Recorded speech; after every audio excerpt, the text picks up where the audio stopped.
uma conexão direta, explícita, que deixasse claro por que eu fazia essa relação. Era uma relação em outro nível, assim, como é, para além das palavras, né? Indo diretamente para o significado do poema. E ainda está um pouco aberto para mim essa conexão. Eu trabalhei, assim, acho que eu apresentei uma possível conexão com o poema, mas ele continua trabalhando em mim. Acho que na conversa, de repente, a gente encontra outras relações, outras formas, outras leituras possíveis.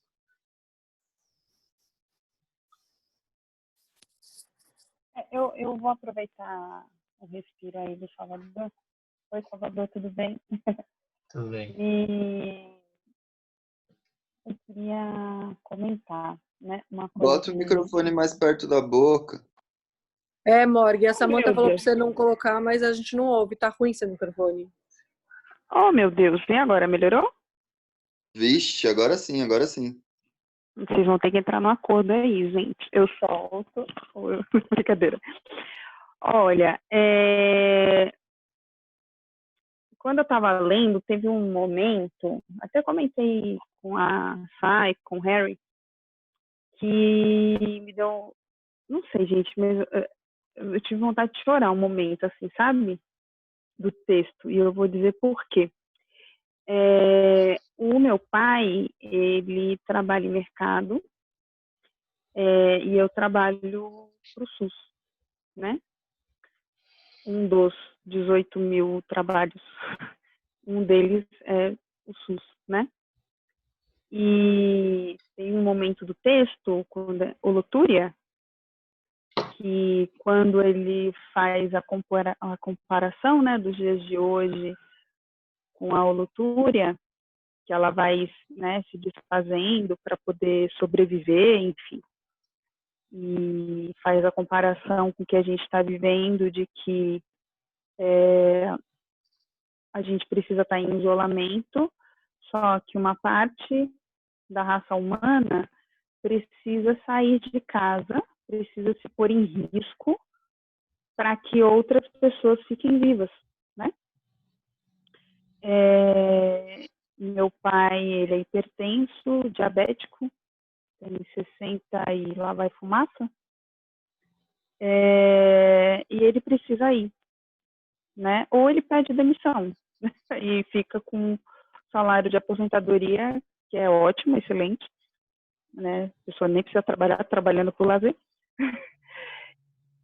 E aí eu fiquei pensando, cara, a gente, eu faço parte dessa lista de pessoas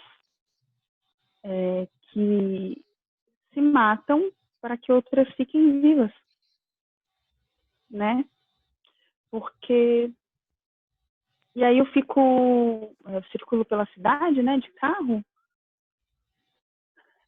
e aí eu fico pensando, gente, a galera não está entendendo a gravidade do rolê, porque é feriado, vamos pegar hoje, é feriado, mas os serviços essenciais estão abertos,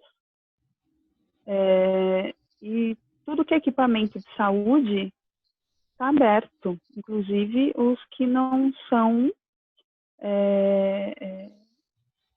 serviço de saúde que não é secundário, né?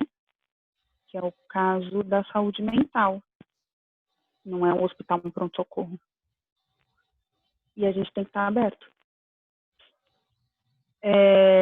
E aí eu fiquei pensando, eu falei, eu acho que eu não tinha dimensão do quanto a gente, que é serviço essencial, se põe em risco para que as outras pessoas não morram, né? Enfim, é isso.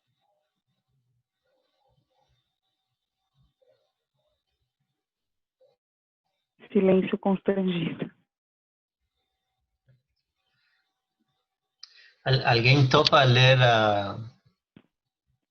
a poesia? Temos muitos bons atores aí. Fernanda? Eu fiquei... Fábio. Vai, meu amor, você. Vou ler. Então, pode ser? Ih, eu vou desligar. Em perigo, a holotúria se divide em duas. Com uma metade se entrega à voracidade do mundo, com a outra foge. Desintegra-se violentamente em ruína e salvação, em multa e prêmio, no que foi e no que será. No meio do corpo da holotúria se abre um abismo, com duas margens subitamente estranhas. Em uma margem a morte, na outra a vida. Aqui o desespero, lá o alento. Se existe uma balança, os pratos não oscilam. Se existe justiça, é. Morrer só o necessário, sem exceder a medida. Regenerar quanto for preciso da parte que restou. Também nós, na verdade, sabemos nos dividir, mas somente em corpo e sussurro interrompido, em corpo e poesia. De um lado a garganta, do outro o riso, leve, logo sufocado. Aqui o coração pesado, lá não homem esmoriar. 3 palavrinhas apenas como 3 penas em voo. O abismo não nos divide, o abismo nos circunda.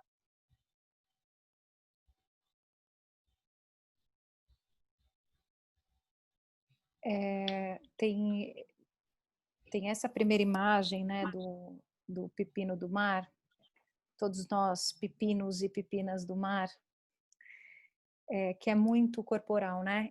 Em cima daquela coisa que eu estava falando de como a gente compreende o mundo, como artistas da cena compreendem o mundo. Isso deve ter reverberado na Natasha, que é bailarina, no Felipe, e em todos nós aqui de um jeito muito doido. Em mim, pelo menos, reverberou.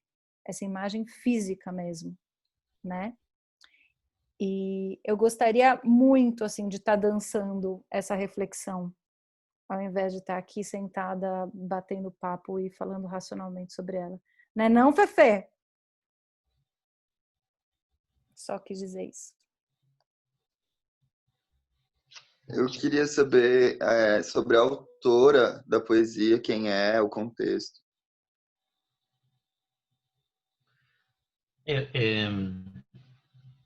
Ela é polonesa, ela é uma escritora conhecida, ganhou o Prêmio Nobel em 96, e eu não sei muito da biografia dela, mas eu pesquisei até mais a pessoa para quem ela dedica o poema, que é Alina Pozwiatowska, que é polonesa também, que de criança, nos tempos da ocupação nazista, ela adquiriu um problema no coração, né, que fez ela morrer com 32 anos, né, depois de já morar nos Estados Unidos. E acho que o nazismo, né, interiorizado como uma cardiopatia, é bem interessante, né, até para pensar também nessa conexão entre saúde, biologia, epidemiologia e o social, que tem um ponto onde se encontram, onde não dá para separar medicina de sociologia, né? Se a gente pensa a saúde como população, fica bem claro, né, que quem morre não é apenas uma questão biológica, médica. Às vezes a lógica médica, que é a lógica que a gente está vendo todos os dias agora na capa do jornal, se isola um pouco, né? Se a gente separa questões médicas de saúde do que seria uma saúde social, produto do social. Nessa conexão com o nazismo fica bem claro, e se a gente pensa na pandemia também, né? Por vários caminhos de como se espalha a doença, de como é tratada, como a gente está vendo também uma questão logística envolvida na questão das mortes, né? Muitas vezes as mortes é mais uma questão logística e social, de UTI sem falta, de o tempo que demora em chegar até os cuidados intensivos, mas acho que agora isso está ao mesmo tempo continua funcionando essa lógica de separar, mas é mais fácil de desconstruí-la, né? Porque a gente vê essa conexão biopolítica, né? De uma política sobre a vida muito evidente. Salvador, acho que vale a pena um pouquinho, porque somos todos artistas aqui. Ah, e para falar, viu, gente, o Salvador, ele é antropólogo de formação, e Guigo, ele é professor da Unifesp também. E aí seria legal falar um pouquinho sobre o que é biopolítica, biopoder, deixar um pouquinho mais claro Sim. isso. E sobre essa relação do humano e do não humano, né? Nessa coisa da pandemia, o que aconteceu? Sim. Essa revoluçãozinha aí. Sim, a gente vinha ouvindo falar sobre o antropoceno, né? Que é um pouco essa ideia de que a gente não, os humanos, né? Não somos apenas habitantes de um planeta, mas o planeta também é produto do que nós fazemos. Antropoceno seria uma era geológica onde o planeta demonstra os efeitos da vida humana, né? Se a gente pensa, por exemplo, na camada de ozônio, a gente vê que a atmosfera, que é um fenômeno físico, digamos, natural, hoje sente os efeitos dos costumes humanos, né? Da industrialização, dos gases,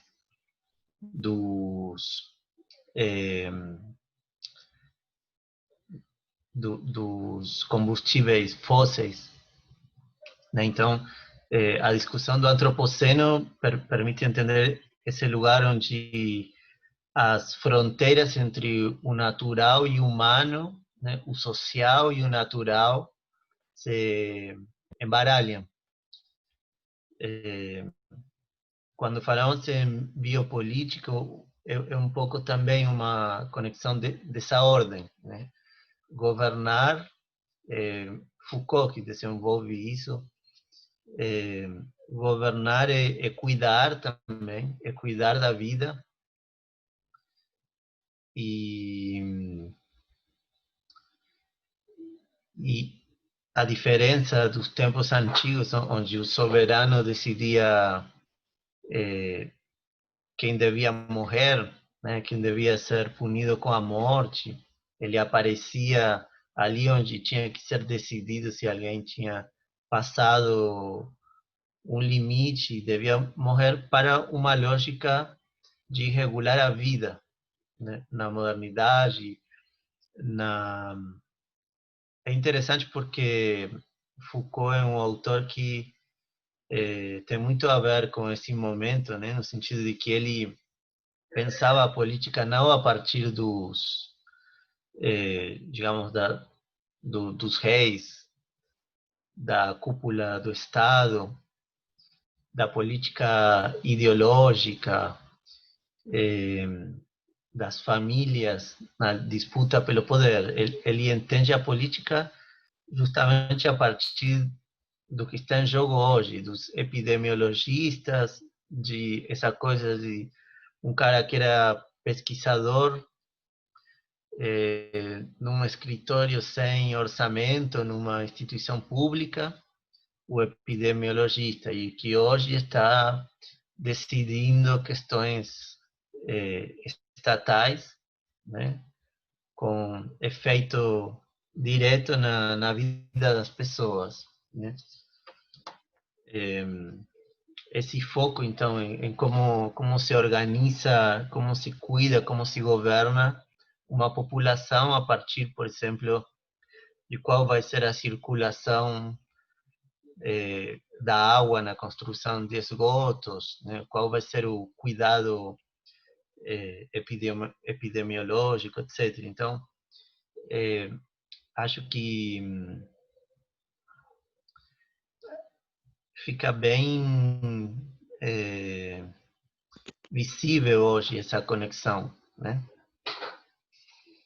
Inclusive porque no momento onde a gente se enxergava como indivíduos, numa sociedade individualista, aparece de novo aquilo que parecia ser parte de uma sociedade do passado, que é o social, a coletividade social, a necessidade de ser pensados como um corpo social único, né? Onde de fato não é apenas a renda que define todos podemos ser contagiados, né? Depois aparece esse problema de fato não nos contagiamos todos igual, né? Continua tendo estratificação mas a princípio aparece uma unidade, assim, uma condição de coletividade, né?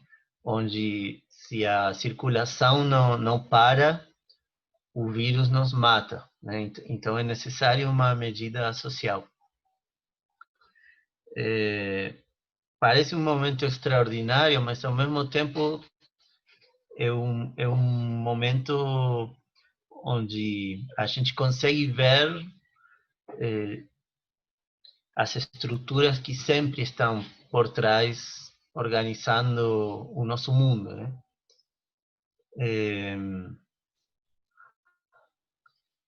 O que eu nessa conexão, né, da vida social com a vida biológica, eu achei interessante no poema esses dois momentos, né? Porque tem a holotúria que se divide, né? E a gente pode pensar quais são esses dois lados. Entre vida e morte, entre circular e ficar em casa, entre ser parte desse social ou ser um indivíduo, né? Conseguir a gente também se enxergar para além desse consenso social, né?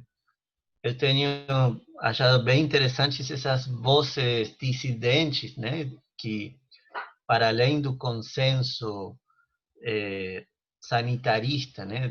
Da necessidade de um cuidado que todos adoptamos, se coloca em outro lugar, né? Por exemplo, no lugar da crítica, na observação de como, para além de um cuidado necessário, se reconfigura o capitalismo, se reorganizam as formas de controle, a gente abre mão, né, de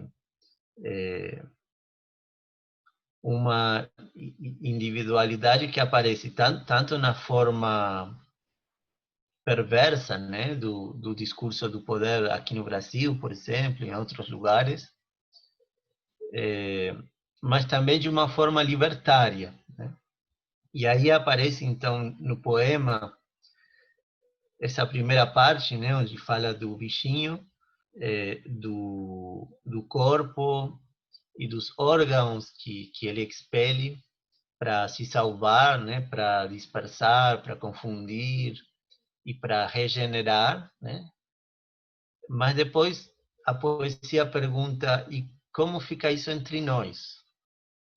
E ali tem uma mudança, porque a gente de fato não se divide da mesma forma. Não lembro o nome, acho que não falou quem comentou antes a leitura dos que são obrigados a circular. Como é seu nome? Aparece Morgana. Morgana. Sim. Ai, meu Deus. Eu acho que Sou eu. ali pensando nessa aparece essa leitura, né?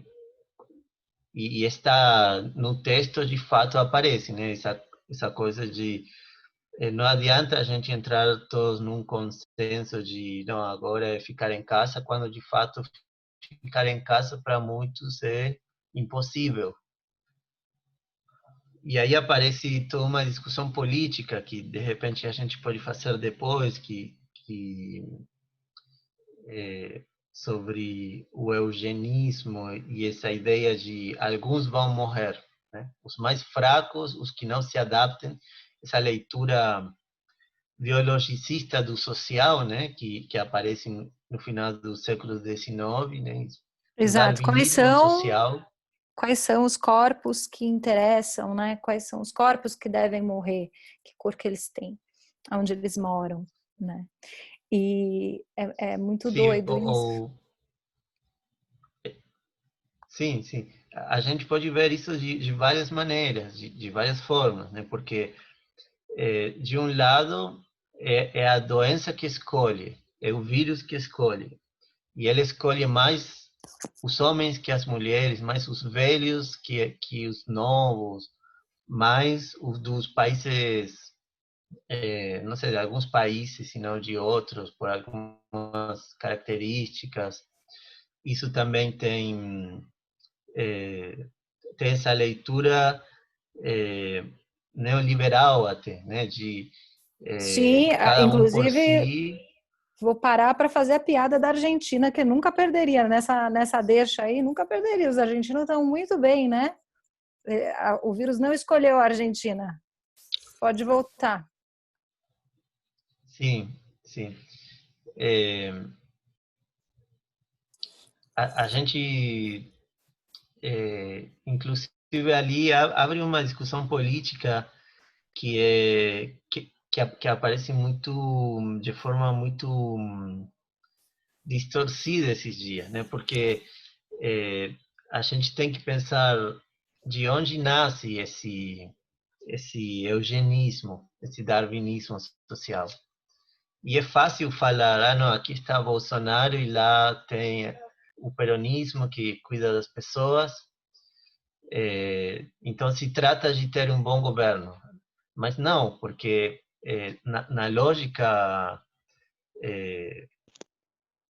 do trabalho da precariedade, né, que é uma lógica geral, que é uma lógica a gente encontra que não é tão fácil. A gente eu vejo na Argentina muito nacionalismo, inclusive agora, mas não só na Argentina. A gente vê os povoados pequenos se isolando, né? Teve ontem no litoral, aqui em São Paulo, cidades que falavam os turistas não vão vir. Assim, tem uma coisa de se fechar. Acho que isso abre toda uma discussão política que eu queria deixar para depois, sobre como pensar, para além do Bolsonaro, também uma lógica no sistema, né? E que eu deixo para depois, porque justamente estava querendo chegar, acho que esse problema aparece na segunda parte do poema, onde tem um deslocamento e a autora pergunta como é isso entre nós. Mas aí a Lia queria falar alguma coisa. Eu retomo depois nesse ponto.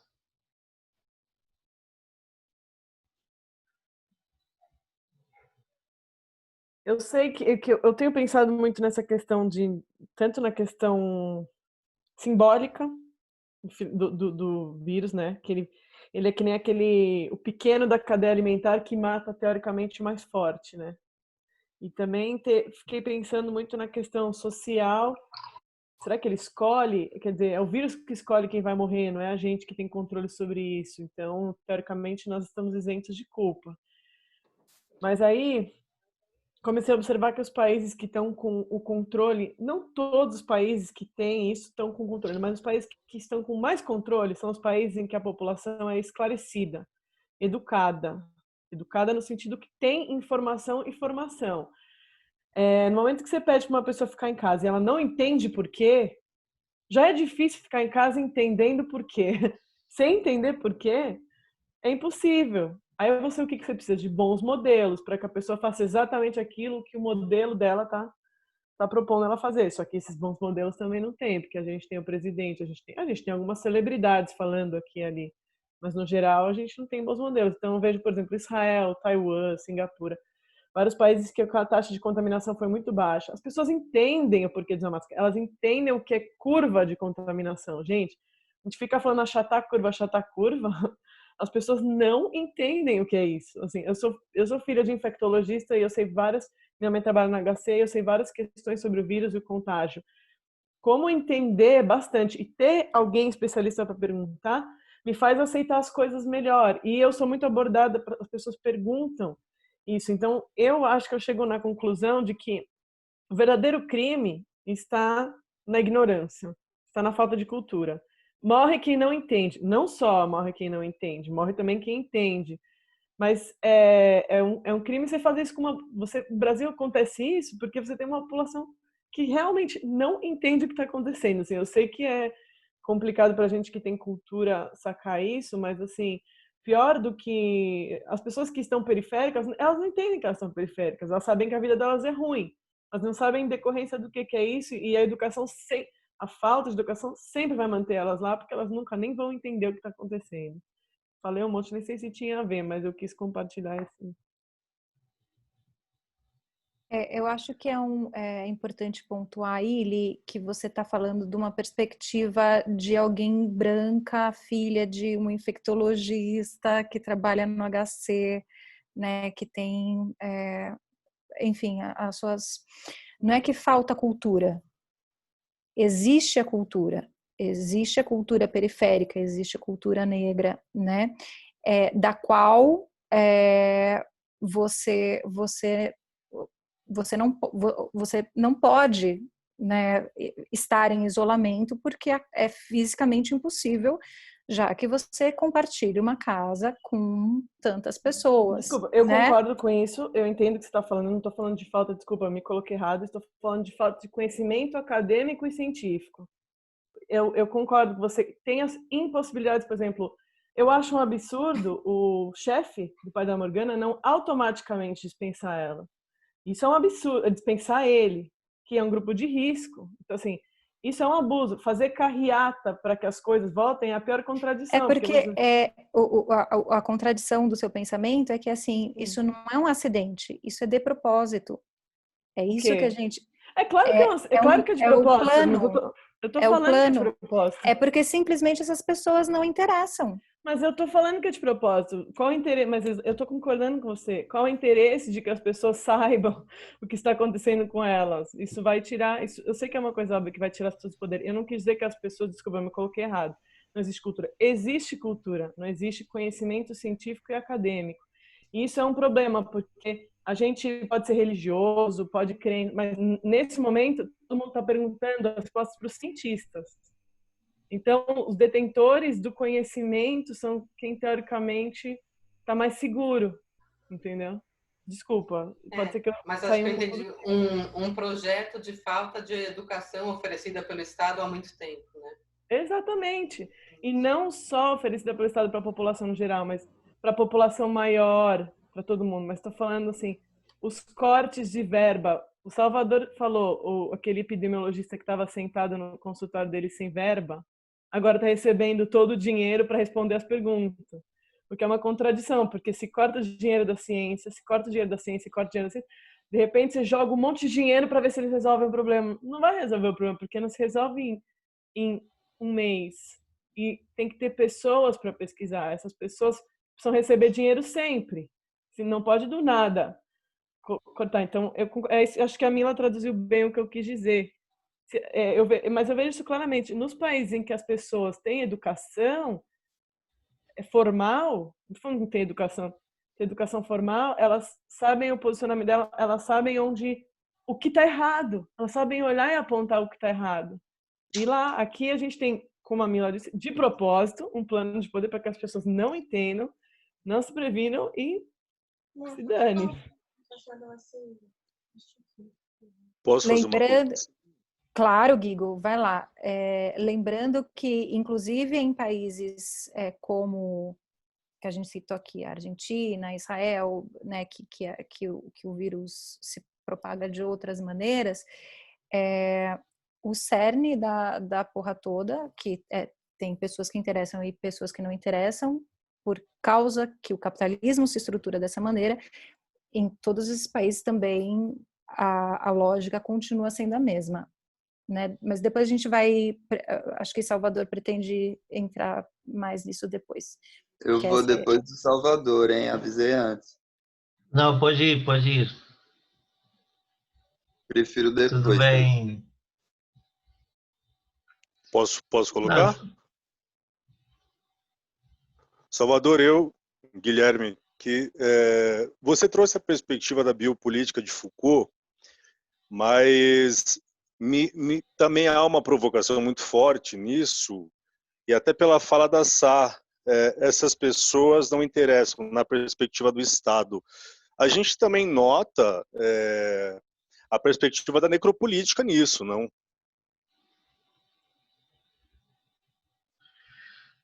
Sim, eu acho que a gente também tem que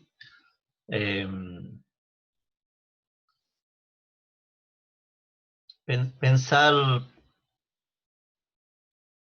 um conflito que é bem mais fundo, né? Quando a gente pensa no colapso da sociedade que não consegue responder porque decidiu que não teria sistemas de saúde preparados para isso, a gente tem que entender e eu realmente quero ir além do Bolsonaro, né? Porque Bolsonaro poderia ser Dória, que Mandetta, ou Alberto Fernandes, e a gente não estaria com o problema resolvido, né? Claro, tem mortes evitáveis que a gente pode ver que são mais com Bolsonaro do que com Alberto Fernandes, por exemplo. No entanto, isso é complicado, porque, por exemplo, de fato, o país que tem mais infectados, mais contagiados por milhão de habitantes é a Bélgica. A doença tem uma dimensão misteriosa também que a gente tem que dilucidar e tem uma dimensão também fortuita, né? Uma dimensão incontrolável, por isso que é tão perigoso, porque não basta ter dinheiro para estar a salvo, né? Inclusive, a gente não sabe ainda, né, a capacidade de mutação. A gente não sabe se a volta ao normal vai ser só até que daqui a 3 anos apareça um outro vírus com uma capacidade maior de contágio, né? O Covid contagia em média entre 2 e 3 pessoas. poderia ter uma doença mais letal, mais contagiante, e aí a gente não sai nunca mais de casa. Ou seja, a gente não tem a solução. Também não é apenas, vamos agora voltar ao estado de bem-estar, os governantes que acreditam que o orçamento tem que ir mais para a saúde e pronto, resolveu. Tem um desafio que é um desafio para os humanos, para a geração, e que um desafio que provavelmente a gente não supere, inclusive, né? Porque a gente está dentro de um modo de vida que é difícil sair. A sociedade urbana industrial, teve um texto hoje de um antropólogo no Le Monde, na França, que fala que o vírus é humano, na verdade. O vírus é humano, que ataca o planeta, que criou as condições. Eu tenho lido, assim, tem uma linha de pensamento que vai nessa direção, né, de como o homem se considera superior e separado do planeta, né? Eu estava falando um pouco disso no começo, a questão do antropoceno. A biopolítica nos leva também a nos enxergar como parte natural de um planeta onde nós estamos.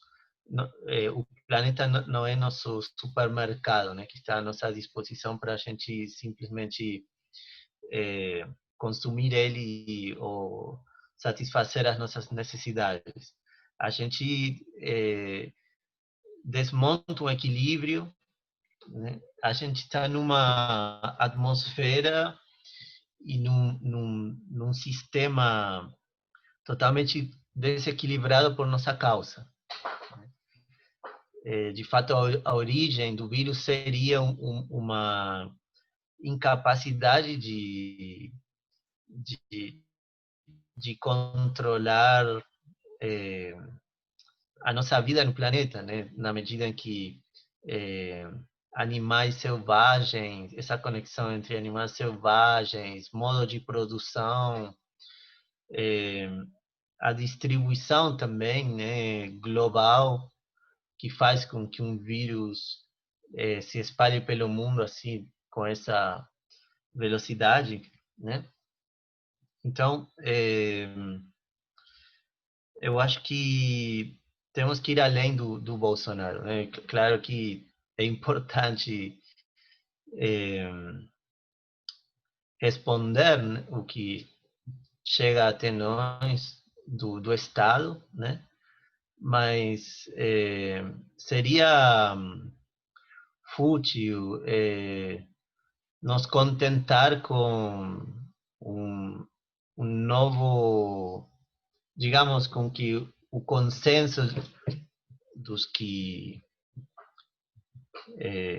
têm uma posição mais sensata, né, em relação ao vírus seja o predominante. Porque a gente vê, de fato, inclusive, tem países com o que seria considerado um governo razoável, digamos assim, do lado do Bolsonaro, mas na Espanha, por exemplo, tem um governo socialista.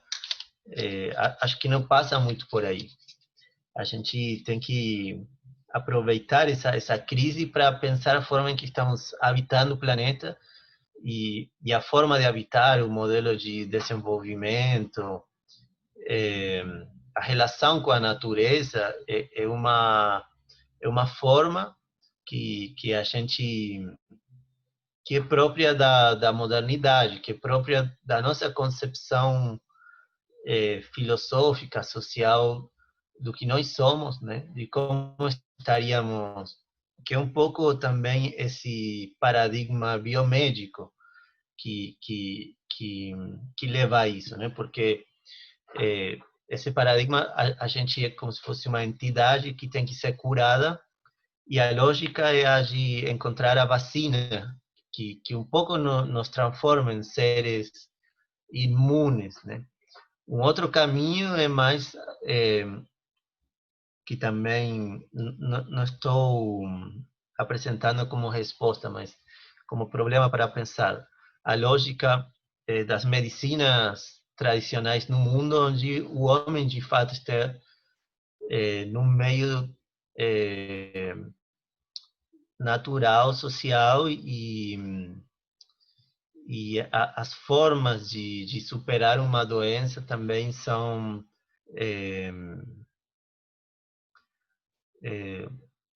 próximas desse lugar onde nós estamos, né? A gente começou acreditando que estamos isolados, separados da natureza, digamos assim, e acabamos criando um mundo onde isso é de fato assim. A gente tem cidades, se alimenta e vive de uma forma que podemos entender como artificial, onde essa conexão com o que comemos é totalmente mediada e artificializada. Então, eu acho que nessa questão política que às vezes acaba codificando toda qualquer coisa que aconteça, né, e que faz, por exemplo, aumentar a popularidade de alguns governos, né, como a Argentina ou Colômbia também, que mesmo tendo um presidente de direita, ele atendeu todas as recomendações mais rígidas, e ele aumentou a popularidade, né, inclusive sem que ninguém se incomode com uma forte militarização e resposta, e digamos, tratamento repressivo, né, da gestão das populações, e em outros lugares onde, como aqui, a gente vê posições negacionistas ou de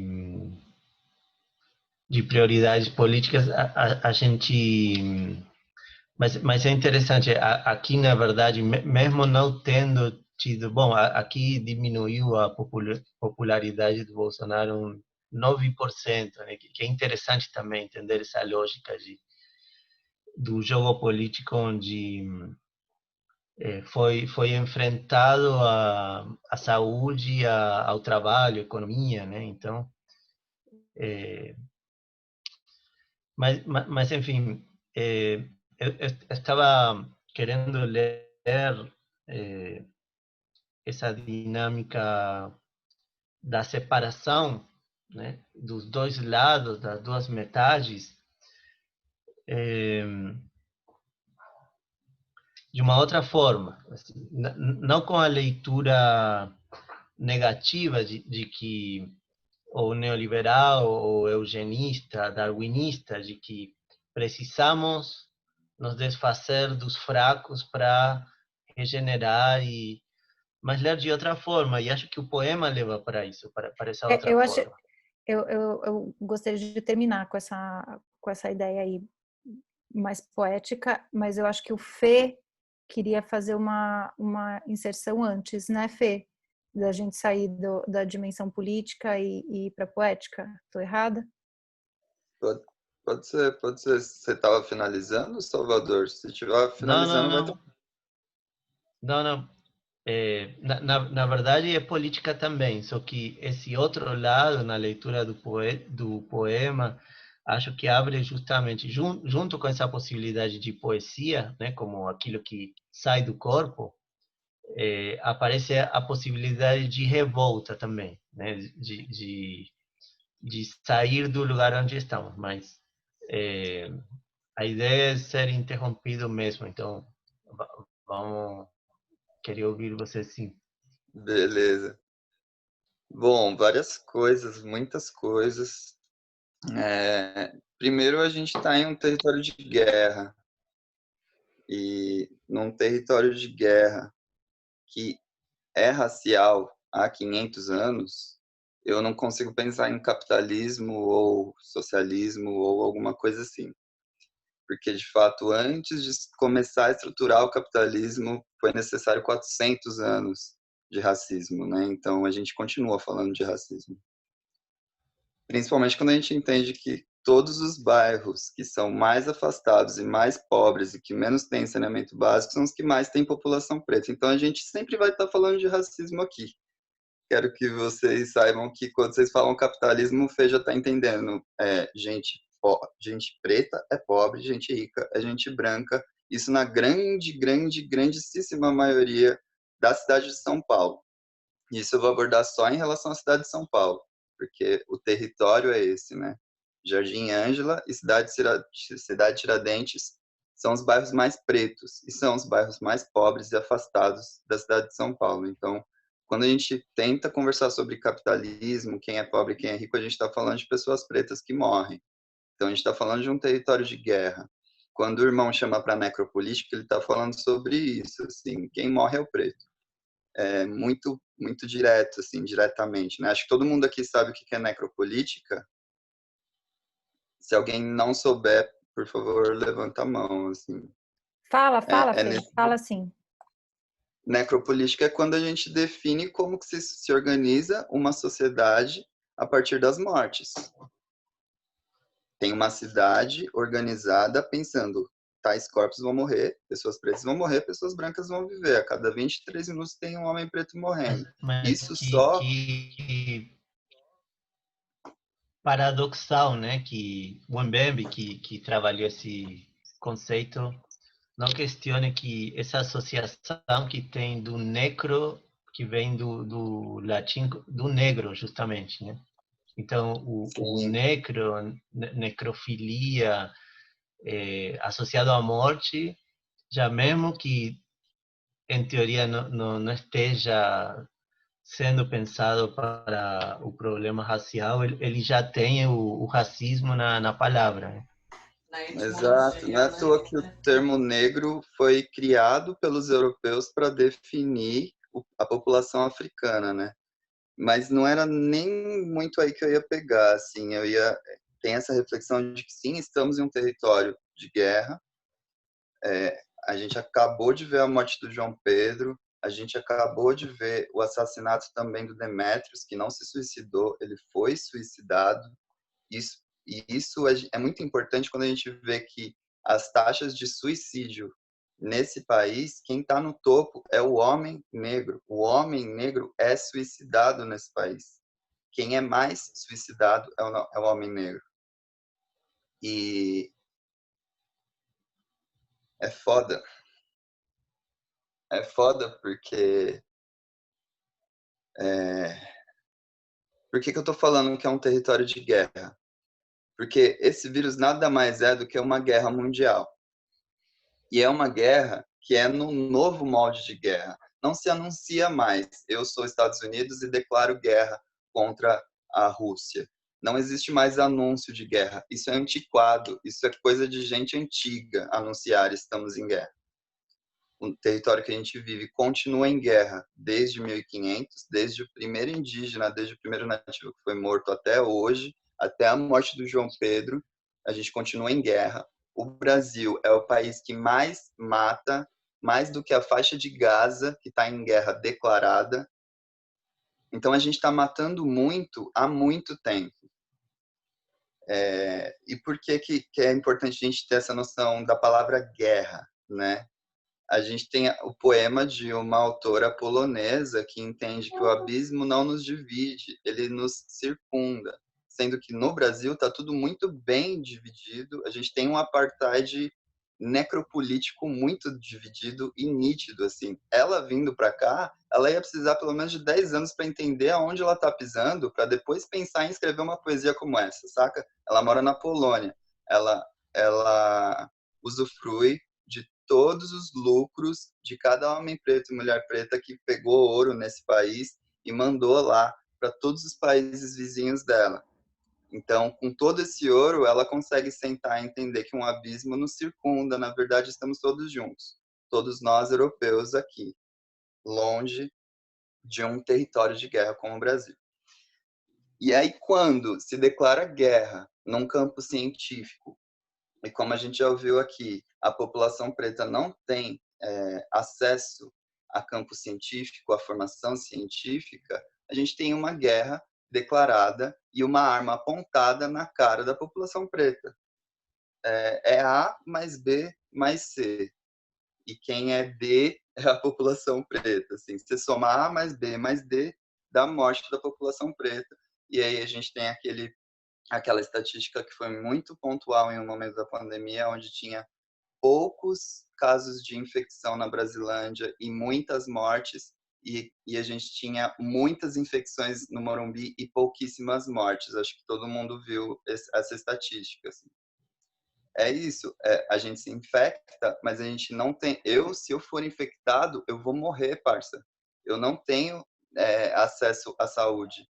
Como homem negro, a última vez que eu fui no médico, por exemplo, foi, eu acho que há 15 anos, para fazer um exame massa, assim, sabe? Tipo, check-up, eu não sei, foi quando eu estava no pediatra. Isso envolve várias coisas. E por que o lugar racional ficou reservado para a população branca mundial e o lugar braçal, que é dessas profissões onde a gente não pode ficar em casa, a gente tem que ir para a rua, né? Eu digo a gente porque quando João Pedro morre, eu choro. Quando João Pedro morre, a minha companheira que é preta chora e a gente não consegue trabalhar. Porque a comunidade mora dentro do nosso peito, né? E aí já começa o suicídio coletivo, enfim, várias coisas. Essa questão do racional e do braçal, e se a gente sabe que a população preta está no trabalho braçal hoje, e é ela que vai ter que continuar indo para a rua, porque o trabalho braçal rege essa sociedade inteira colonizada há mais de 500 anos, a gente tem que entender quem definiu que trabalhos racionais, científicos, ficam reservados para a população branca e os trabalhos braçais ficam reservados para a população preta. A gente sabe quem criou o pensamento penso, logo existo, né? Penso, logo existo. Tem uma crítica da Marimba Ani, que é uma socióloga norte-americana, se chama, o nome do livro é Yurugu. É uma crítica africano-centrada ao pensamento e comportamento europeu. A Marimba Ani analisa a frase do Platão, penso, logo existo, para explicar a dicotomia europeia e como a dicotomia europeia faz a população europeia entender que pensamento é mais importante que corpo. A partir do momento que o meu corpo sente frio, eu penso e digo, não, eu não estou sentindo frio, eu sou superior a isso, eu estou matando o meu corpo. Se eu vou pelo meu pensamento e nego o que o meu corpo está dizendo, eu morro de frio por causa da minha hipocrisia. Porque eu coloco o meu pensamento acima disso. Se um corpo na minha frente me diz que tem fome e eu digo, foda-se, como a Inglaterra fez com a Índia e matou mais de 50 milhões de indianos no início do século XX, foi 1920, 1910 mais ou menos, que é muito mais do que morreu no Holocausto, que é muito mais do que a Bélgica fez no Congo. A Bélgica matou 30 milhões no Congo. Quando eu vejo alguém dizendo que tem fome e eu não faço nada e deixo essa pessoa morrer, isso é colonialismo.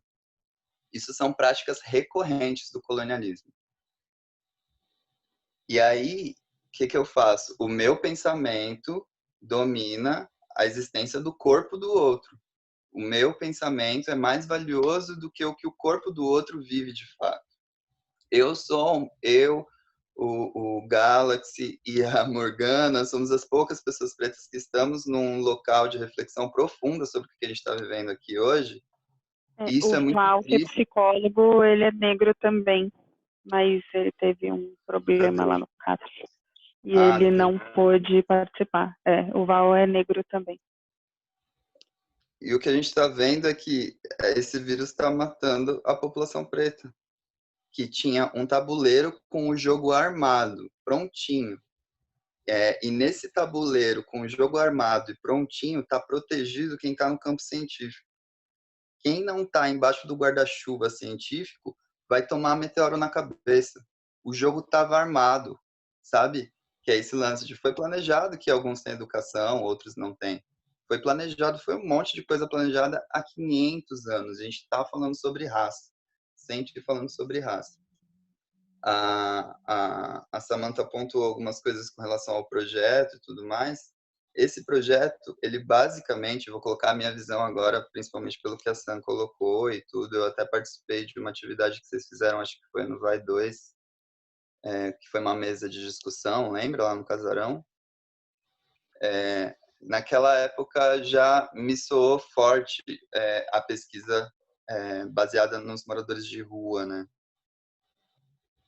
A população de rua é predominantemente masculina e predominantemente negra. A gente está falando de raça também, né?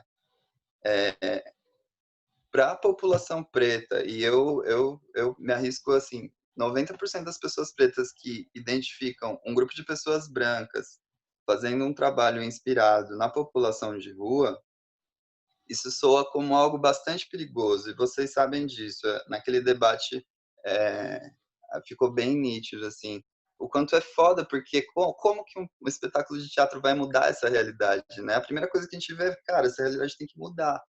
Mas o espetáculo de teatro, dentro da sociedade que a gente vive, tem muita dificuldade de mudar essa sociedade. Então, é um trabalho sobre branquitude, saca? É um trabalho sobre o que essas pessoas brancas estão fazendo numa cidade, num país onde pessoas pretas, crianças pretas estão na rua morrendo de fome. Para além de ouvir o que essas pessoas têm a dizer, porque muitas vezes elas nem querem dizer nada, elas só querem comer mesmo, o que nós fazemos enquanto pessoas brancas? Aí eu jogo essa pergunta para todo mundo que está aqui, assim, o que vocês, enquanto pessoas brancas que têm conhecimento científico, conseguem realizar de forma prática para suprir a fome de algumas pessoas? Pode até parecer que o que veio na cabeça de vocês agora seja uma migalha no meio de várias coisas, mas essa migalha vai acabar alimentando pessoas que precisam. O lance a branquitude tem uma tendência a construir conceitos que vão salvar o mundo, mas há cerca de 500 anos a população europeia está destruindo o mundo. Era isso que eu queria dizer.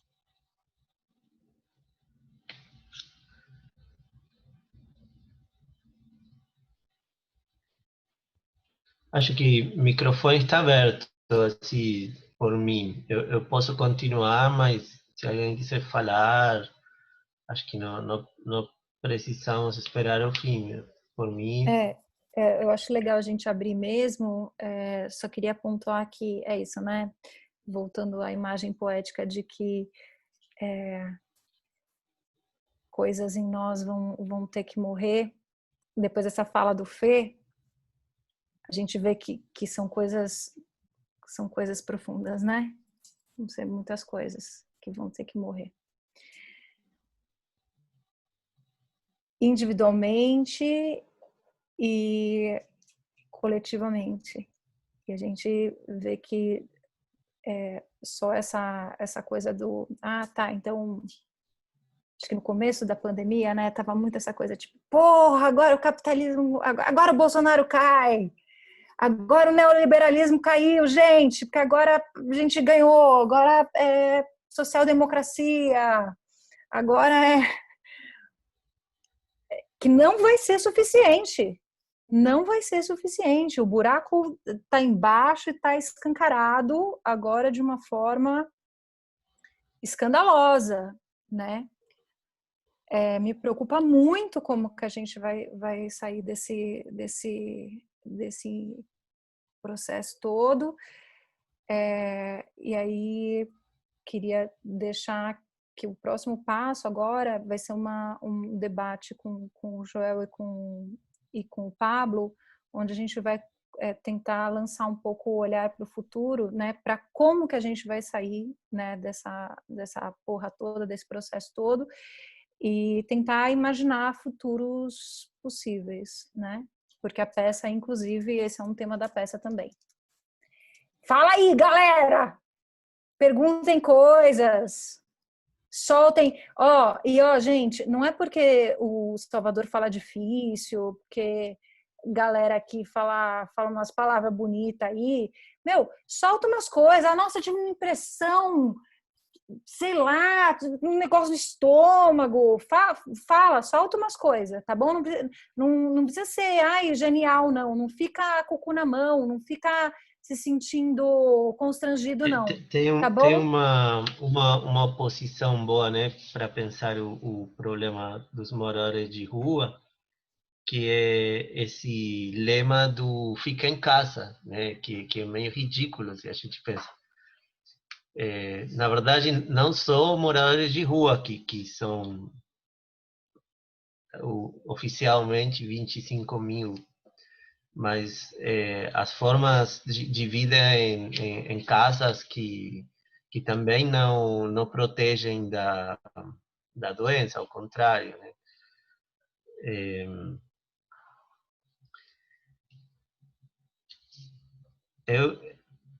Eu gostei dessa imagem de pensar onde está o abismo, né? Essa ideia de que o abismo nos circunda, né? Porque o abismo está em todo lugar também. Não resolve. A gente não tem essa forma de se salvar do pepino de mar, da lutura. A gente não consegue. Jogou para fora elementos nossos que são dispensáveis porque a gente consegue se regenerar, né? A gente é uma totalidade. Então, não se trata de fugir também. A gente não pode fugir. O poema fala de fuga. Como a gente escapa? A gente não pode... a gente pode pensar a população negra, ou todos nós, frente à doença, ou os trabalhadores, os moradores de rua. Não tem fuga, porque quando a gente coloca um problema que é planetário, que está no ar e que afeta todo mundo que é humano, né? Porque não é uma arma econômica, não é uma dívida de um banco, por exemplo, que a gente pode não pagar,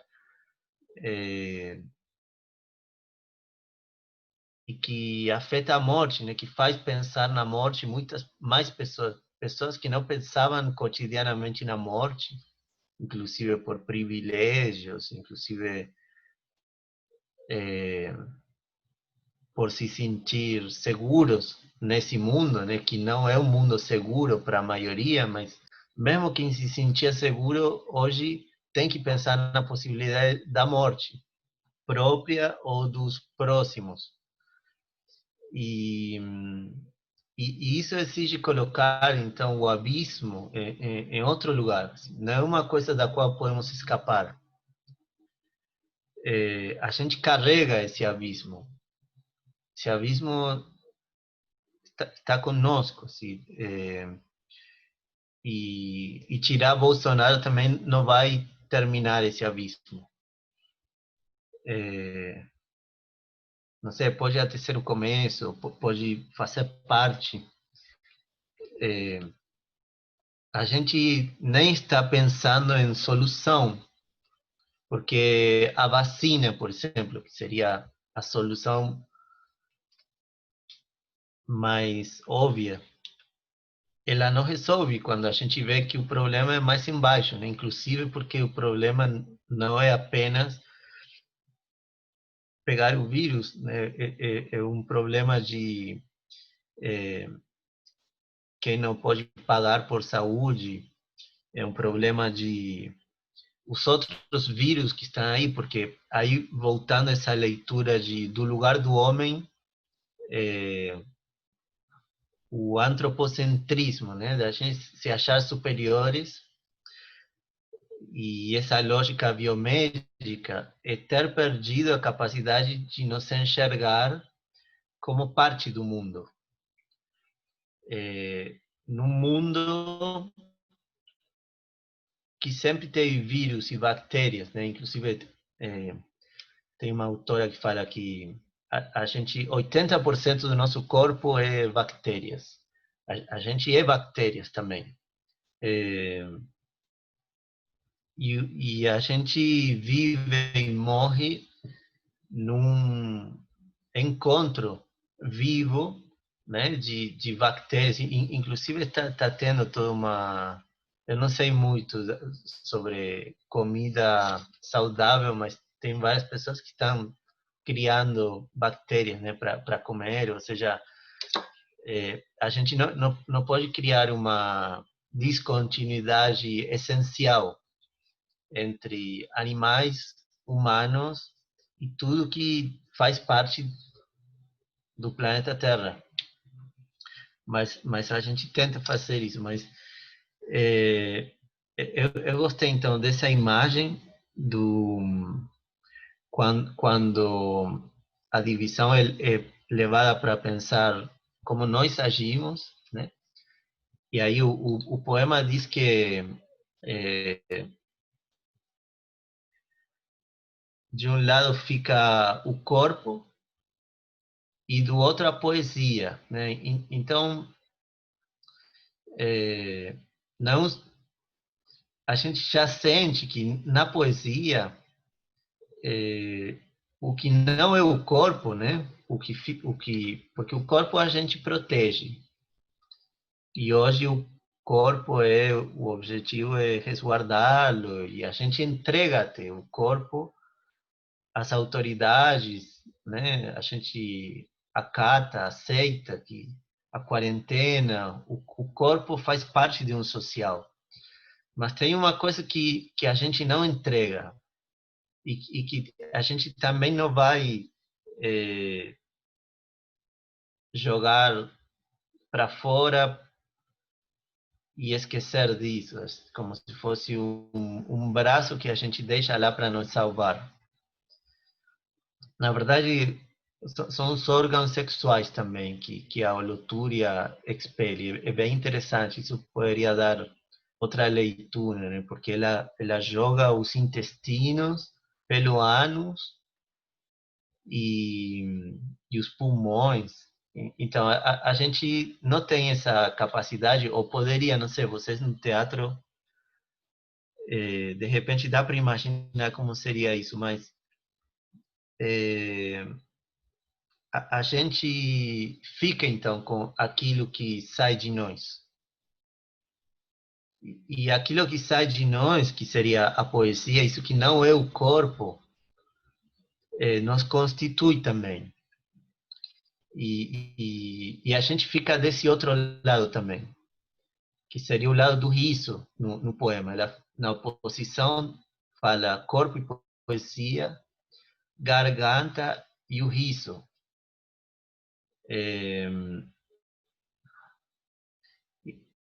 E como nesse momento que muita gente está vivendo uma situação emocional e afetiva difícil, a gente encontra, então, também um espaço para isso que nos constitui, para além do corpo, que sai de nós,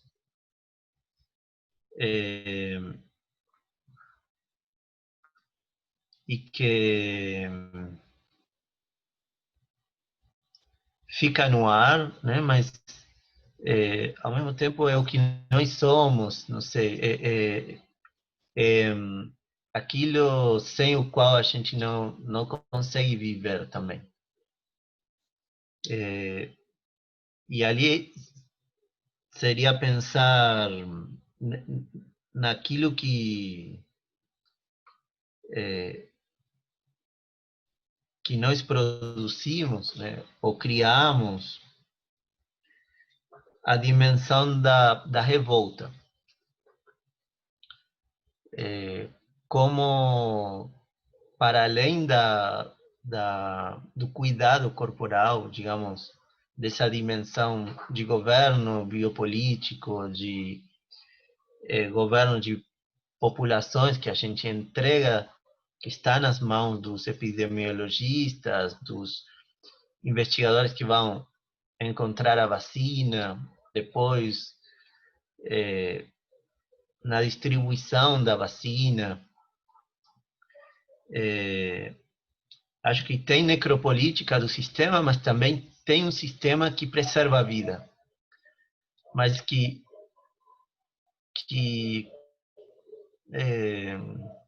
não é suficiente, porque preserva a vida porque precisa que os corpos dispensáveis trabalhem também. Acredito que o problema do trabalho está no centro também do que a gente está vivendo. A gente vê, né, inclusive, o que é essencial, o que não é, quem que trabalha mesmo, quem que pode deixar de trabalhar. E o capitalismo sempre cuidou da vida nesse sentido de pelo menos o mínimo indispensável para que o trabalho do qual não os ricos, digamos assim, não podem se independizar, né? Mesmo agora com toda a outra discussão da automação, de reduzir a necessidade de trabalho, eles precisam manter vivo aquele que vai gerar valor e lucro. Inclusive foi assim com outras vacinas, né, com outras doenças. Elas foram distribuídas gratuitamente. O Estado, que está muito ligado aos interesses dessa necessidade, quer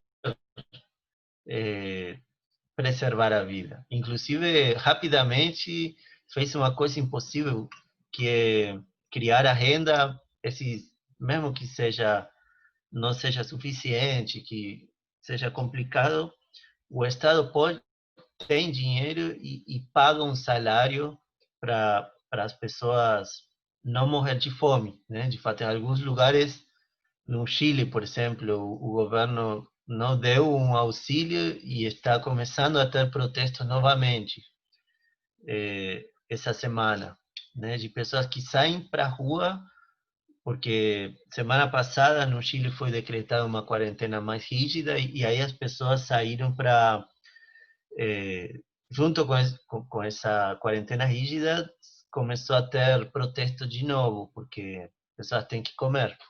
Protestos contra a fome. Esse não é o capitalismo, digamos, clássico. O capitalismo também cuida essa versão mais social-democrata, a gente pode imaginar facilmente não tendo o Bolsonaro e tendo um Dória, por exemplo, ou Haddad, eles cuidariam. E com isso a gente não estaria resolvendo nossos problemas de fundo, os problemas que criaram também a possibilidade do que a gente está vivendo. Então, Salvador, deixa eu eu só acho que dar a uma gente tem que pensar instrução. para além. Sim. Gente, quem precisar sair, fica à vontade, tá bom? Vai saindo e estamos de boa. Se alguém quiser também interromper, vamos conversando, tá bom? E vamos botar um teto, Salvador? Acho que Sim. 8h30? Pode ser? Você acha? Todo mundo acha ok? Tá.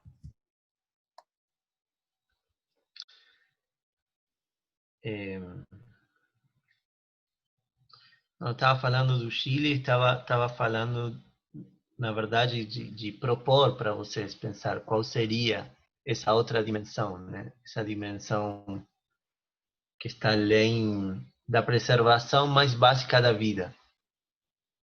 Mas falei muito também, vou deixar a palavra com vocês. Queria colocar Desculpa, o Guido. Não, por favor, pode falar. É só porque você falou bastante sobre uma coisa que eu tenho lido e acompanhado um pouco, que são os movimentos históricos, de ver posicionamentos de historiadores falando sobre o que está acontecendo, e foi muito curioso ver a sua fala, depois ver a do Cirilo, que é um encanto de fala, que é totalmente plausível, isso que ele disse tudo. Só que fazendo um gancho com a sua fala mesmo, no que diz respeito, você fala que o mundo não é um supermercado, né, pra gente, que a gente vai lá e tira tudo dele, mas daí eu fico pensando, existe crença na raça humana, pegando o gancho histórico, desse ponto de vista como espécie mesmo? A gente tem solução, uma vez que a gente pode tirar um governante, pode entrar outro, a gente tem massacrado a raça negra tanto tempo, e eu não sei, eu me comovi um pouco com essas falas, principalmente que a do Cirilo e a sua, e coloquei um pouco desse ponto de vista um pouco mais arcaico ainda, que é o da nossa evolução como espécie, sabe? Tipo, e eu não sei se é um ponto de vista pessimista, parece pessimista, eu tenho tendências pessimistas, mas eu jogo uma pergunta, acho que um pouco ampla para todos os quadrantes. Tem alguma expectativa de que essa raça não vá se destruir aos poucos, como já tem feito durante tanto tempo, e o nosso desfecho seja... Com certeza essa epidemia talvez não seja o desfecho, mas assim, fica muito claro para mim que o grande vírus somos nós. É a nossa automutilação, e a gente é essa... Deixa eu até ler esse nome que é bonito, holotúria, né? Mas assim, é muito interessante perceber como a gente vai se mutilando e acabando com a gente mesmo. E queria jogar essa pergunta aí, nem sei se era muito essa onda que o Guido ia lançar agora, mas fiquei um pouco sensível a essas duas falas e colocaria um pouco dessa reflexão sobre a raça humana e seu destino, que me parece muito tendencioso ao fracasso, né? A uma finalização. Mas você jogou uma perguntinha espinhosa para o Salvador. Estou com dó dele. A raça humana tem jeito. Tenho esperanças, mas não confio. Tô com pena do Salvador, na real. Não, vamos tentar responder com o poema, né? Acho que o poema é esperançoso, sim, é otimista. Porque no desespero de quem viveu o nazismo também, quem passou pelo nazismo, porque a autora também, ela não ficou com cardiopatia, mas ela ficou com interesse literário, não sei. Justamente, não sei, a gente pode ter aquilo de ouvir quem já passou por isso, né? Quando a gente...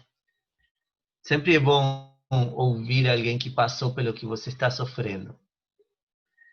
É bom ver, por exemplo, como os povos indígenas sobreviveram ao fim do mundo, né? Eles já passaram pelo fim do mundo várias vezes. Os maias, por exemplo, a sociedade deles foi extinta. E também Fica aqui mais a de dica 500 anos. do Krenak, Ideias para Adiar o Fim do Mundo, hein, gente? Fala exatamente sobre isso. Eu não li, mas, enfim, quem sobreviveu ao Holocausto, os campos de concentração,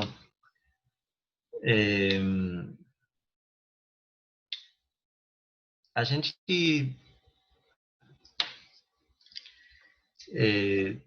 a raça humana, digamos assim, que é polêmico também falar assim, porque nós estamos ou não estamos sempre no mesmo barco. E isso é polêmico e a gente vê que a doença nos coloca num barco, mas já a questão de que alguns podem enfrentá-la com mais recursos que outros mostra que não é um barco só.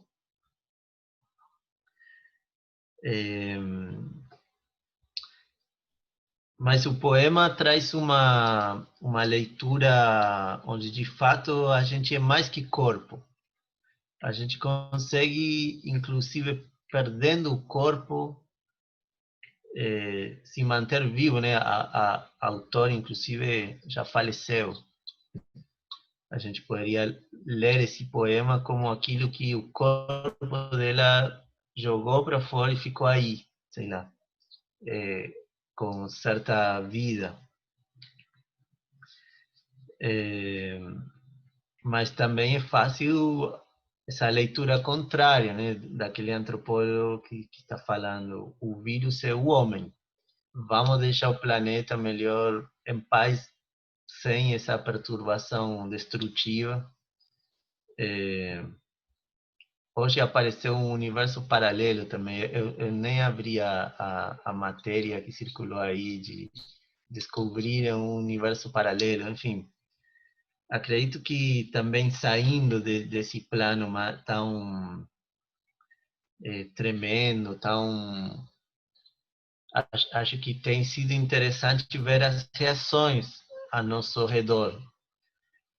Hoje, por exemplo, eu acordei com uma amiga me mandou, uma amiga está querendo viajar, sei lá.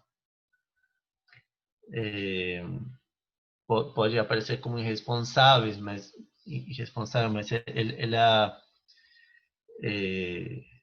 vai viajar. O outro amigo estava querendo mais incendiário, botar fogo em tudo. Ontem eu tive uma conversa com também um pessoal que está fazendo hortas comunitárias. A resposta da fome não vai vir do Estado, vai ser todo mundo voltar à terra, pensar na terra, inclusive com tudo que isso envolve. Falando em a olotúria, é interessante que ela é uma comida, ela é consumida na Ásia como iguaria, mas ela é também utilizada com fins medicinais, né? E, enfim, não sei o que vocês estão vendo também como possíveis respostas assim no plano mais próximo, ou vocês mesmos, né? Assim, para não pirar, não sei a situação que está cada um de vocês também, mas seja de quem está saindo, como quem também não pode sair, né? Que é outra situação complicada. Bom, a gente está fazendo essa conversa, mas, enfim, como vocês têm lidado? Porque, de repente, se a gente pensa, o problema da raça humana começa com isso. Não ouvi, fala. Álcool. Álcool. Só um pouco. Etanol, né? Não, brincadeira. Eu queria falar, né? Estou ouvindo, assim, prestando atenção e pensando em algumas coisas, né? Então, tem algumas... Eu vou voltar em algumas coisas de dois termos que a gente usa com frequência, que eu aprendi com o processo do OFF, que são moradores em situação de rua, né? Pra gente... Isso aprendi com o padre Júlio Lancelotti, que é um padre ali que fica na Moca, que tem uma igreja ali na Moca que faz um trabalho com com a população em situação de rua e que eles estão em situação de rua, né?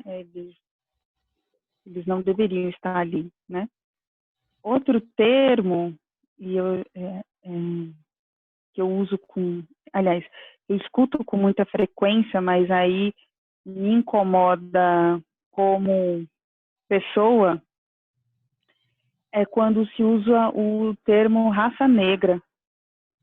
Eu me sinto um chihuahua, um bacê,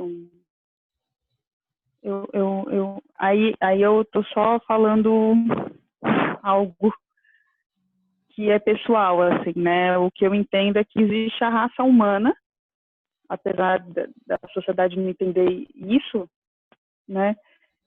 E quando se fala de raça negra, ou me vem o grupo de samba, que me lembra a infância, que eu gosto, confesso.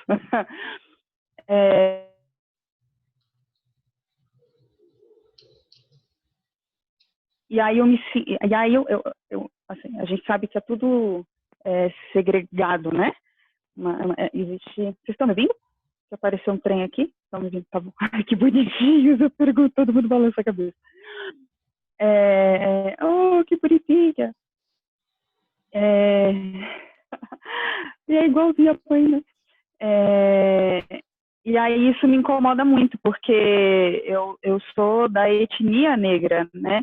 Mas a minha raça é humana. Isso eu tenho para minha vida. Tal qual a Mila pode talvez concordar comigo. Você chega num surdo e chama ele de surdo e mudo, ele vai querer jogar uma cadeira em você. Porque ele é surdo, né? Ele tem prega vocal, ele não é mudo. Ele não aprendeu a falar porque não escuta. Então ele é surdo. Enfim, e por aí vai alguns termos que isso vão me incomodando. Então essas são as duas coisas que eu fui ouvindo de vocês e eu queria pontuar. E aí, voltando para a última questão, da mesma forma, o Sarzi, ele tem tendências pessimistas, né? Eu também tenho tendências pessimistas para um monte de coisa, mas eu tenho tendências otimistas para outras, eu acho. Que se a gente parar para observar, né, que nem eu falei, eu fico dirigindo e observando as situações, né, nas ruas, e aí eu fico pensando no seguinte, gente, a gente passa por vírus, a gente passa por uma caralhada de doença, a gente passa por dificuldade financeira, a gente passa, enfim, a nossa mente engana, a nossa mente, né, engana a gente, né, a gente passa por medicamento, a gente passa por psicoativo, a gente passa pelo etanol, né, pelo álcool etílico, e, mano, a gente continua vivo. O projeto de querer matar qualquer tipo de população, seja ela qual for, indígena, negra, enfim, LGBT, né? Não adianta. Ninguém acaba. Sempre vai ter um que vai fazer. Eu acho que a raça humana ela não vai acabar, sabe? Né? Se a gente percebe, apesar assim, existe um projeto, né? Que é quem que a gente mata, né? Quem que vai morrer, certo? Não funciona, porque as pessoas elas vão viver, né? Uma parte vai morrer, porque nem a gente vê da guerra, e o que a gente está vivendo agora é uma guerra também, né? E aí a gente fica pensando, a vacina, eu estava ouvindo o médico lá no CAPS falar, que uma das vacinas mais rápidas que foram feitas, que foi feita, foi a da H1N1 e demorou 5 anos para ficar pronta, né? E até lá a gente vai fazer o quê? Se for nessa média. Então, assim, existe, que nem eu estava falando, existe um projeto de quem vai morrer primeiro. Se for por essa esquema, eu tô lascada. Posso complementar? Né? Deixa eu só concluir. Enfim, e por mais que às vezes eu fico muito assustada com tudo que está acontecendo. Tem dia que eu fico triste, tem dia que eu fico mais contente, tem dia que eu tenho esperança, tem dia que eu acho que, sei lá, né, por estar na linha de frente, e nem é tanto de frente, porque é saúde mental, mas eu vejo colegas meus que estão sendo transferidos para outros lugares, porque os enfermeiros, eles estão saindo de atestado, eles estão morrendo, mas, de um modo geral, assim, pensando na pergunta, no que o comentário que o Salles falou, a raça humana ela não vai acabar, né? Que bom. E aí vem a pergunta do Salles também, que foi a seguinte: se a raça humana ainda tem jeito, né? Eu não sei. Teve uma vez, numa orientação teórica com o professor Gabeira, eu fiz uma pergunta semelhante para ele há alguns anos atrás, e aí eu falei assim, nossa, mas a gente está nessa merda louca, meu Deus do céu, pensando em arte e mercado. E aí eu falei assim, professor, na boa, a gente não tem mais jeito, né? Tentar mudar, fazer teatro para fazer as pessoas pensarem em outras coisas, ou sei lá o que. E aí o professor Gabeira me deu uma resposta que eu peguei para a minha vida, que foi: se tem solução, não sei, talvez, eu acho que não, mas enquanto eu estiver vivo, eu vou continuar tentando. Foi a melhor resposta que eu já ouvi. É isso. Posso só complementar rapidinho? Quando a gente fala de... Vocês estão me ouvindo? Ah, tá. Sim. Quando a gente fala de morte, igual você brilhantemente trouxe, né, a ideia de que não, a gente de alguma forma vai continuar, mas a gente tem também outras mortes nesse processo que são muito necessárias a tentar, né? Quando a gente pensa em África e a colonização, a invasão, o roubo, enfim, a gente não tem só a morte física, a gente tem o epistemicídio, a gente tem outras mortes que são importantes para esse desenrolar da coisa. E é interessante que eu olho para cá, mas eu olho para a Morgana aqui também, desculpa, gente. E quando a gente fala de morte, a gente fala desse processo constante que a gente vem vivendo, desse processo que, se a gente se atenta ao fim, mas tem outras mortes em curso nesse caminho, né? A gente tem morte de ideias, de perspectivas, a gente tem mortes diversas, né?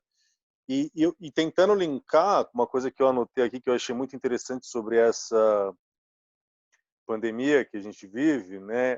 Essa ideia da preservação da vida para o estímulo do capital, para que o capitalismo siga rodando. É louco pensar que de repente não é uma preservação da vida. A gente está preservando o capital, a gente está preservando as relações de poder, a gente está preservando status, posições sociais, né? E lugares estabelecidos, lugares que enfim, né? Quando a gente pensa, a ideia da preservação da vida não é interessante e não tenha sido feito, né? Mas é importante a gente entender que isso não tem um quê afetivo. A gente está falando da preservação do dinheiro, a gente está falando da preservação das próprias posições e relações de poder e domínio. É isso.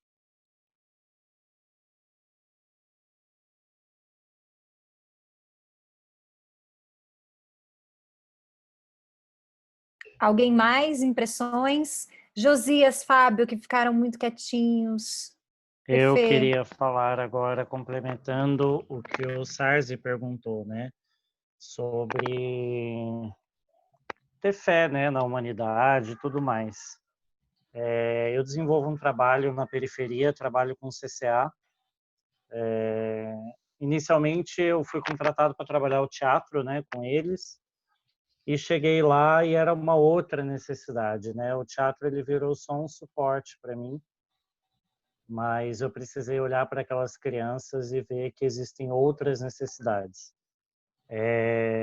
Periferia, maior população negra, a maior parte dos meus alunos são negros, e existe uma dificuldade muito grande nas crianças também de entender qual é o seu papel social, sua inserção social, tudo que está acontecendo, né? E eu percebi que o diálogo que tinha que se estabelecer era esse: qual é o seu papel, o que acontece com você. Já tive indagações de aluno sobre o porquê que a polícia parou na rua, sendo que ele tinha 15 anos, e ele não entendia sobre isso. Enfim, surgiu debates.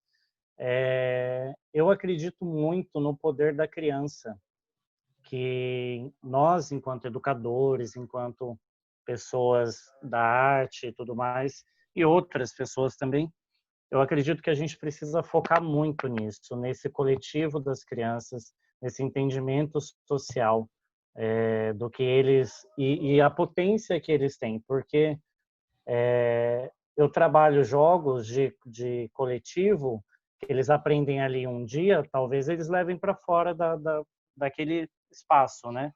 Talvez não, porque eu não sei o que eles têm contato lá fora exatamente. Me preocupa muito nesse momento de pandemia o que os meus alunos estão passando. Então, o que eles levam para fora do que eu, né? Dos debates que a gente faz, né? Durante a aula. Então, eu acredito muito nesse poder da criança. E a gente falhou enquanto humanidade, e tudo isso que está acontecendo agora veio para escancarar muito grande para a gente, que o capitalismo, a relação de poder, a relação histórica que a gente tem da construção do país, ela veio para escancarar muito para a gente. E eu, Josias, acredito que falhamos enquanto humanidade, mas ainda assim temos uma luz ali no finzinho, que é a arte com as crianças, e porque é eles que, aquela velha história, né, de que a criança vai substituir a gente, enfim. Sars, eu acredito que essas crianças vão ser a solução para esses nossos questionamentos.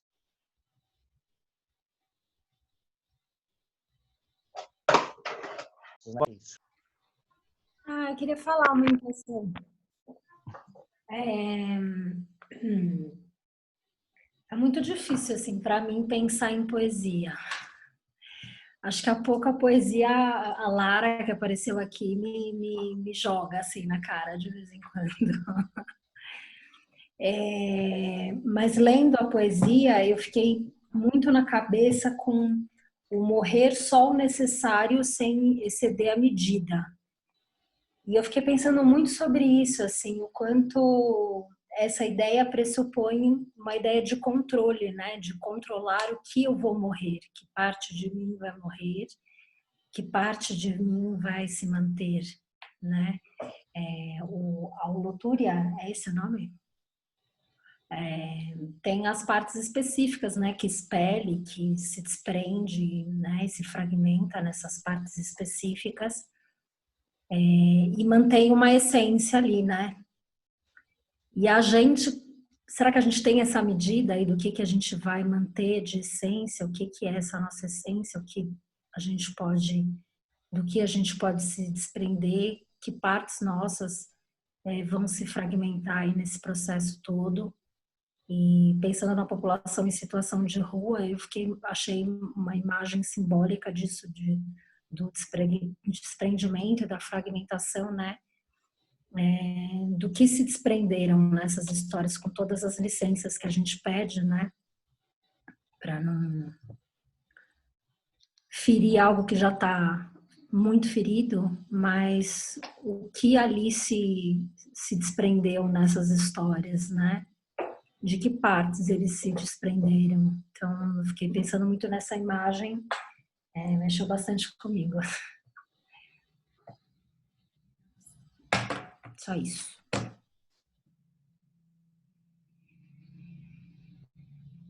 Tem uma frase em latim que é no poema, né, que é não morrer completamente também, que compõe com essa.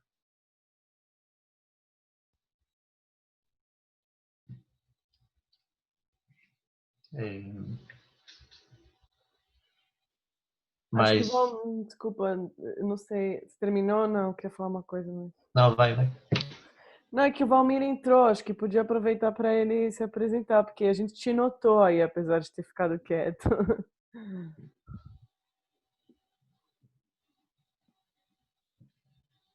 Oi. Desculpa o atraso, meu nome é Valmir, eu sou psicólogo e atual gerente de um CAPS, Adulto Aricanduva. E eu estava vendo o texto, lembrando sobre o texto, sobre essa coisa do fragmento, né? Qual parte que a gente vai se soltar. Eu acredito que eu cheguei agora na sala, claro, mas eu via esse texto e me lembrava muito dessa luta diária que a gente tem, pelo menos agora no campo da saúde, que está se fragmentando para todo mundo, né? É algo que a gente precisa renascer todos os dias, né? Então, é um fragmentar, desfragmentar, fragmentar, desfragmentar. Eu acho que isso é um exercício diário, a gente tem que se preparar para que os pedaços, quando retornem de maneira mais integral possível, né? E acho que eu já conversei um pouco com o grupo do Off-Off sobre isso. A gente vem vivendo, pelo menos lá no meu campo da saúde, né? A gente vem vivendo um caos a cada dia, né? E sobreviver ao caos, acho que é uma experiência humana de guerra, assim.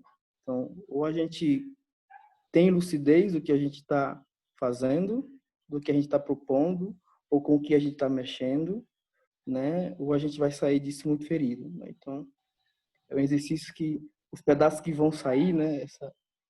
Essa fragmentação, necessariamente a gente não vai ter o controle, né? Mas a gente sabe que vai sair. O importante é que isso que saia consiga retornar de alguma forma para a gente o mais integral possível, independentemente do que seja. Boa noite e desculpa novamente o atraso.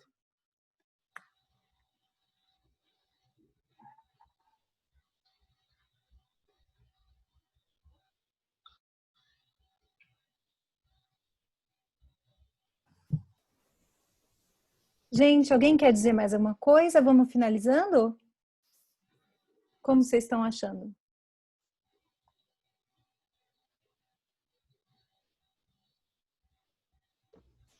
Eu acho que a gente podia... fala, Mila. Não, que para além do álcool, que eu tenho moderado para não ficar cansada demais e para a coisa não ficar muito bagunçada, né? Então, eu fico esperando a sexta-feira louca e aí, ai meu Deus! E é muito louco que em algum momento até me senti culpada, mas depois entendi que não. Eu tenho dançado, eu danço, e aí é um jeito de me reconectar com o corpo. E aí você se sente culpado, porque aí você vê uma merda acontecendo, aí você fala, eu tô aqui festejando, mas não é um festejar.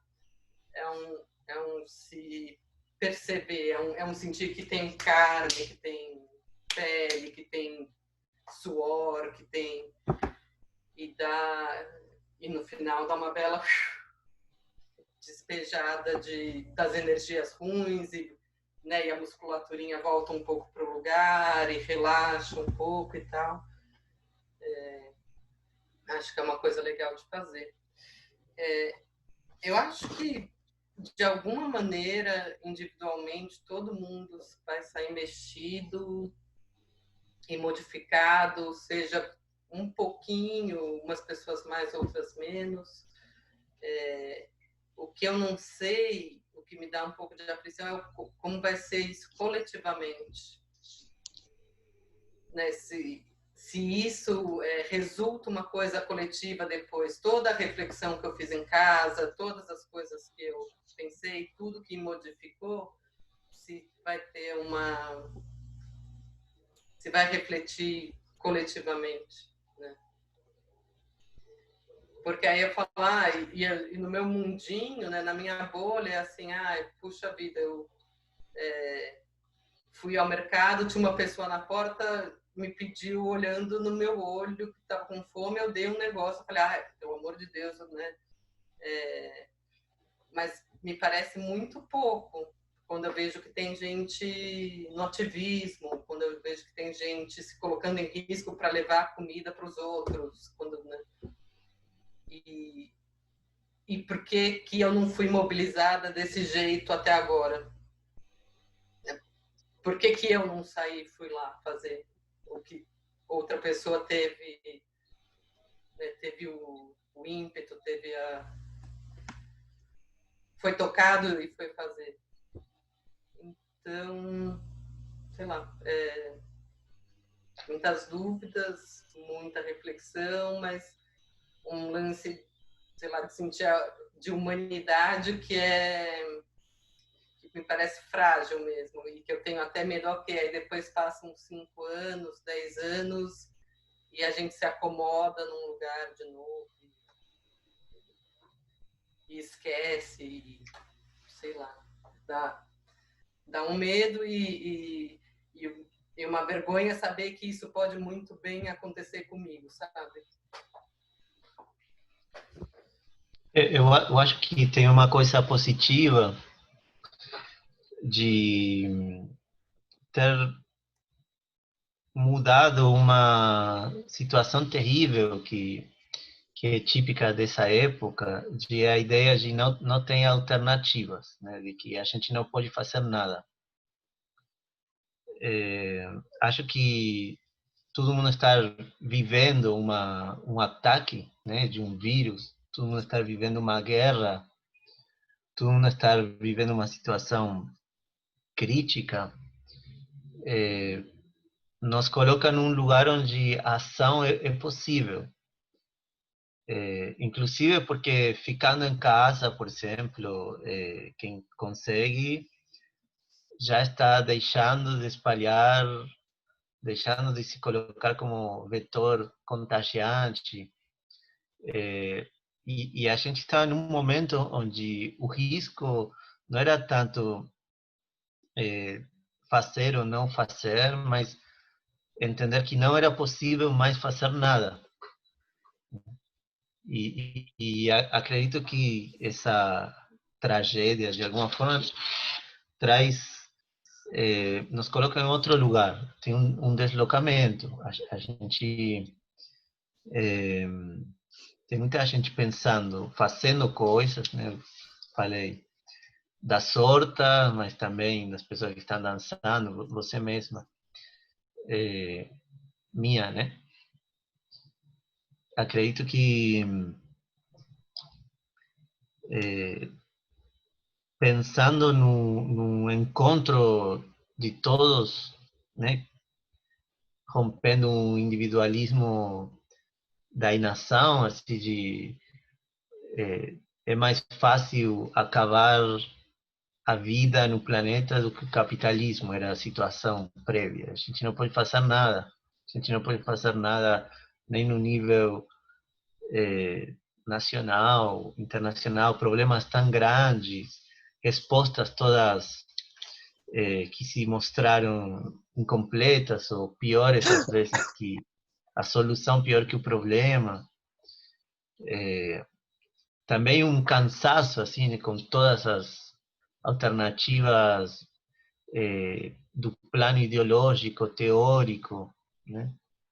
Acredito que a gente está ainda tentando reagir a uma situação que a gente não tem a resposta, a gente não saiu, mas aparecem reações que são interessantes. Assim, a gente imagina a possibilidade de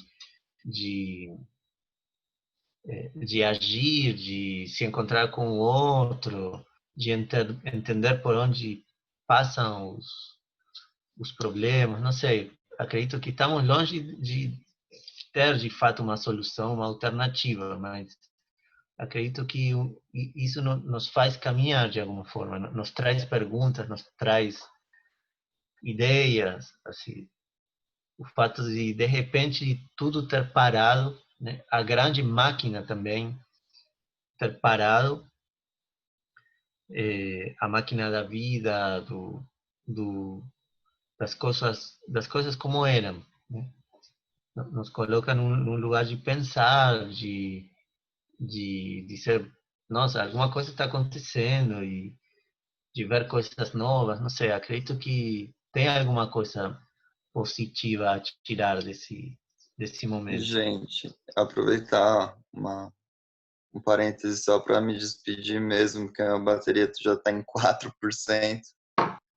Agradecer o encontro de hoje e dizer que estou ansioso aí pelos nossos encontros